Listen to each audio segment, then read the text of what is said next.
Hello friends, आज फिर से मैं आप लोगों के सामने हाजिर हूँ एक छोटे से वीडियो के साथ। आज के वीडियो में हम लोग इडियम्स एंड फ्रेजेस को कवर करेंगे। इसके पहले चैनल पर 2 वीडियो इडियम एंड फ्रेजेस का अपलोड है।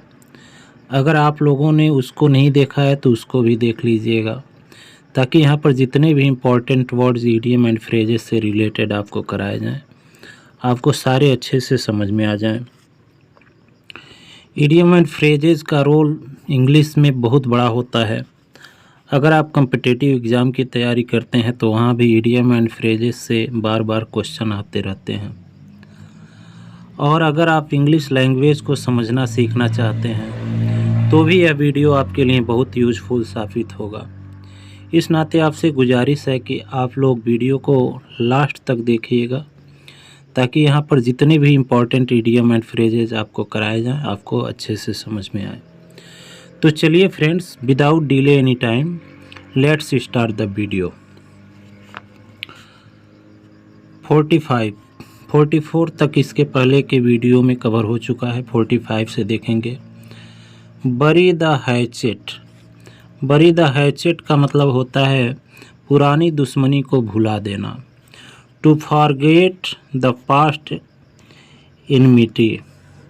To forget the past enmity यानी कि पुरानी दुश्मनी को भुला देना। बरी द हैचेट। एग्जाम्पल दिया है, it is wise for Ramesh and Hari to bury the hatchet and be friend again.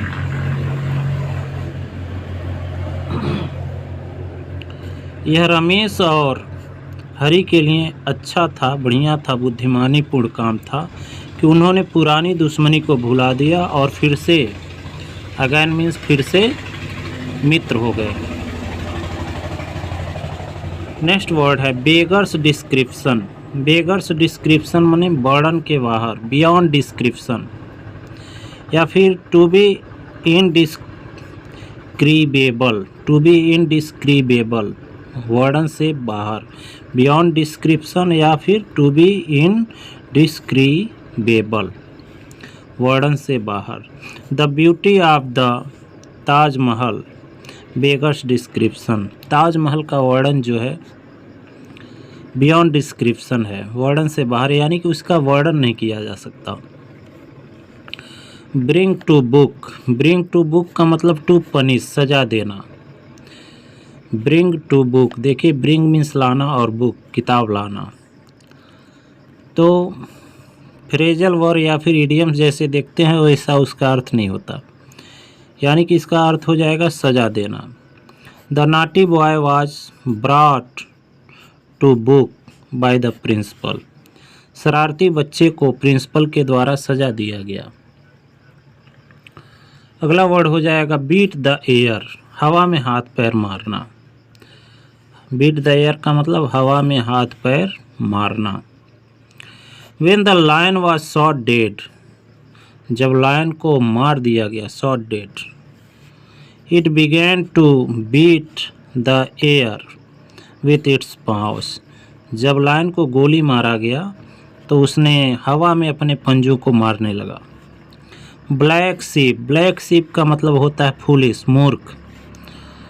N undesirable member of a group. किसी ग्रुप का अनडिजायरेबल मेंबर, जिसको पसंद न किया जाए, ऐसा व्यक्ति। कुल कलंक या बुरा अथवा अवांछनीय व्यक्ति या मूर्ख भी कह सकते हैं ब्लैक शीप को। He is the black sheep for my class, यानी कि वह मेरे क्लास में, ऑफ माई क्लास, वह मेरे क्लास में मूर्ख है या एक मूर्ख की तरह से है। ब्लैक एंड वाइट, काला और सफ़ेद, लेकिन अर्थ ये नहीं होगा। लिखित रूप में, in writing. Black and white का मतलब इन राइटिंग, ऐसे काला और सफ़ेद। लेकिन ब्लैक एंड वाइट जब आपको एक साथ मिल जाएं, आई कैन फॉरगिव यू, मैं तुम्हें क्षमा कर सकता हूँ, माफ़ी दे सकता हूँ। If you apologise in black and white, यदि तुम लिखित रूप में माफ़ी मांगो, अर्थात मैं तुम्हें क्षमा कर सकता हूँ यदि तुम लिखित रूप में माफ़ी मांगो तब। तो ब्लैक एंड वाइट का मतलब लिखित रूप में। अगला वर्ड हो जाएगा bell the cat. Bell the cat का मतलब होता है खतरे में अगुआ होना, खतरे में अगुआ होना। To lead in danger, to lead in danger. थोड़ा सा ये जो सुर हो रहा है इसको आप लोग इग्नोर करिएगा। Every student dislike the new principal. सारे बच्चे, सारे छात्र जो है नए प्रिंसिपल को डिसलाइक, नापसंद करते थे, नापसंद करते हैं। But nobody is ready to bell the cat by telling him so. लेकिन कोई भी खतरा मोल नहीं लेना चाहता है उनको ऐसा बता करके। अगला वर्ड हो जाएगा आपका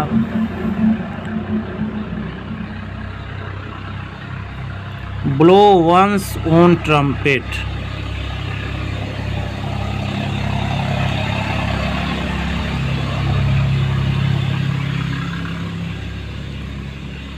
blow one's own trumpet to speak boastfully about oneself, यानी अपनी ही बड़ाई करते रहना, सेख ही मारना। ब्लो वंस ओन ट्रम्पेट, अपनी ही बड़ाई करना, सेख ही मारना। To speak boastfully about oneself, अपने बारे में बढ़ा चढ़ा कर बातें करना।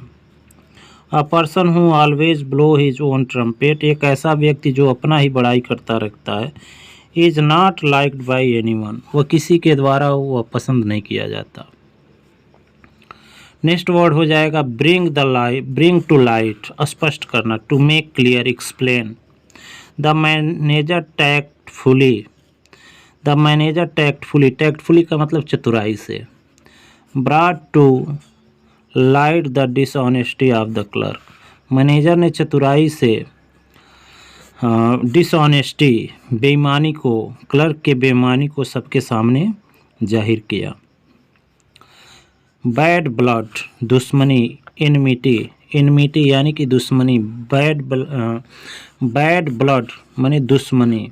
One should not create bad blood among friends, किसी को भी दोस्तों के बीच दुश्मनी क्रिएट नहीं करना चाहिए, दुश्मनी को पैदा नहीं करना चाहिए। ब्रिंग होम, ब्रिंग होम का मतलब होता है समझाना, स्पष्ट करना। टू कन्विंस और टू एक्सप्लेन, समझाना या फिर स्पष्ट करना।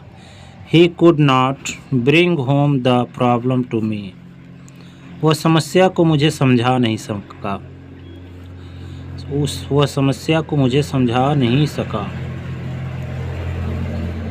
बैड बार्गेन, बैड बार्गेन का मतलब होता है अनुचित समझौता, इम्प्रॉपर कंप्रोमाइज, अनुचित समझौता, बैड बार्गेन।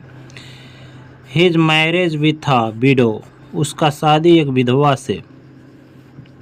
हैज प्रूव्ड, साबित हुआ, a bad bargain for his son, उसके बच्चों के लिए एक बुरा समझौता साबित हुआ। अनुचित समझौता, बुरा समझौता। Between Scylla and Charybdis, between Scylla and Charybdis, यानी कि इधर कुआं उधर खाई वाली बात है। Between Scylla and चैरिडिस।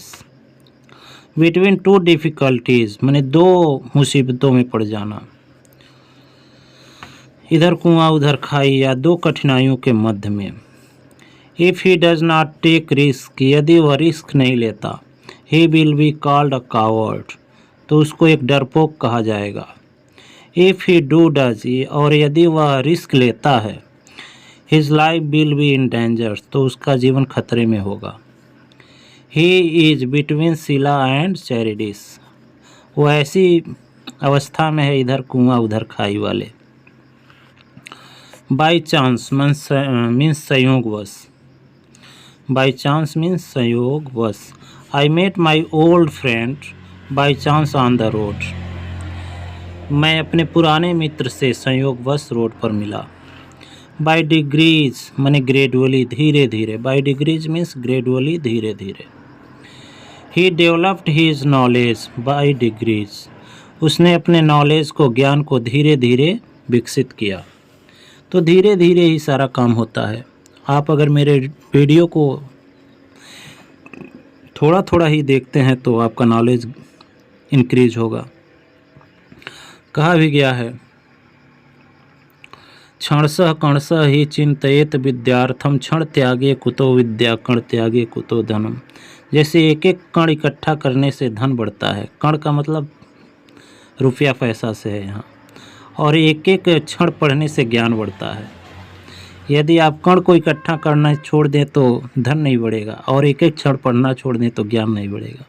ठीक वही कंडीशन है। He developed his knowledge by degrees, उसने अपने नॉलेज को धीरे धीरे विकसित किया।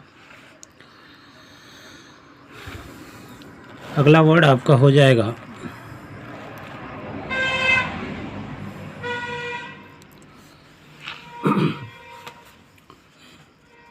Catch a tartar. Catch a tartar माने किसी को आशा से अधिक बलवान पाना। Catch a tartar in attacking India, Pakistan काट अ टार्टल। माने इंडिया पे अटैक पाकिस्तान को आशा से अधिक बलवान महसूस हुआ, या फिर आशा से अधिक डेंजरस महसूस हुआ। Castle in the air, castle in the air. Visionary scheme, हवाई किले बनाना। Don't waste your time in building castle in the air. अपना समय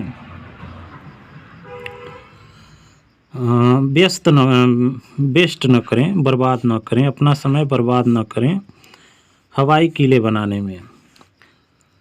carry coal to Newcastle, carry coal to Newcastle यानी कि उल्टे बांस बरेली को।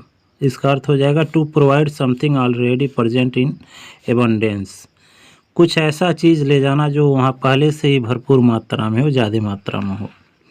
To send shoes to Agra, मैंने आगरा को शूज़ भेजना, जूते भेजना फॉर सेल के लिए। Is like carrying coal to Newcastle, तो ठीक वही बात हो गई जैसे कोयला ढोना नए कासल के लिए, वही बात हो गई। Cock and bull story, cock and bull story false story, बेसिर पैर की कहानी, false story. The tale of his heroism is nothing but a cock and bull story, उसकी बहादुरी की जो कहानियाँ हैं और कुछ नहीं है, बस एक बिना सिर पैर की कहानी है, यानी कि फॉल्स स्टोरी है। नेक्स्ट वर्ड हो जाएगा आपका कम ट्रू, माने प्रूव ट्रू, सत्य निकलना। कम ट्रू का मतलब सही होना, सत्य निकलना। His dream about his success, उसका जो सपना था उसकी सफलता के बारे में, हैज़ कम ट्रू, वह सही हो गया।